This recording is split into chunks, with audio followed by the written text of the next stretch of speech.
আরজিকর কাণ্ডে নিহত চিকিৎসকের নাম প্রকাশ এবং মুখ্যমন্ত্রী মমতা বন্দ্যোপাধ্যায়কে খুনের হুমকি দেওয়ার অভিযোগে এক যুবককে গ্রেপ্তার করল কলকাতা পুলিশ। তাকে তালতলা থেকে গ্রেপ্তার করা হয়েছে। কীর্তি সোশ্যাল নামে একটি ইনস্টাগ্রাম পেজ রয়েছে ওই যুবকের, সেখানেই এই সংক্রান্ত পোস্ট করা হয়েছে বলে অভিযোগ। জানা গিয়েছে ওই ইনস্টাগ্রাম পেজ থেকে আরজিকর কাণ্ড নিয়ে একাধিক পোস্ট করা হয়েছিল। সেখানে নির্যাতিতার নাম এবং ছবি প্রকাশ করে মোট 3টি পোস্ট করা হয়েছিল বলে অভিযোগ। এছাড়াও মুখ্যমন্ত্রীর বিরুদ্ধে অবমাননাকর এবং আপত্তিজনক মন্তব্য করা হয়েছিল। তাকে খুনের হুমকি দেওয়া হয় বলেও অভিযোগ করা হয়েছে।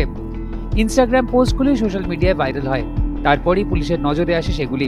শুরু হয় তদন্তে কীর্তি সোশ্যাল অ্যাকাউন্টের অ্যাডমিনের নাম জানতে পারে পুলিশ। তারপরেই ওই যুবককে গ্রেপ্তার করা হয়েছে। যদিও অভিযুক্তের নাম জানা যায়নি, তাকে জেরা করছে তালতলা থানা।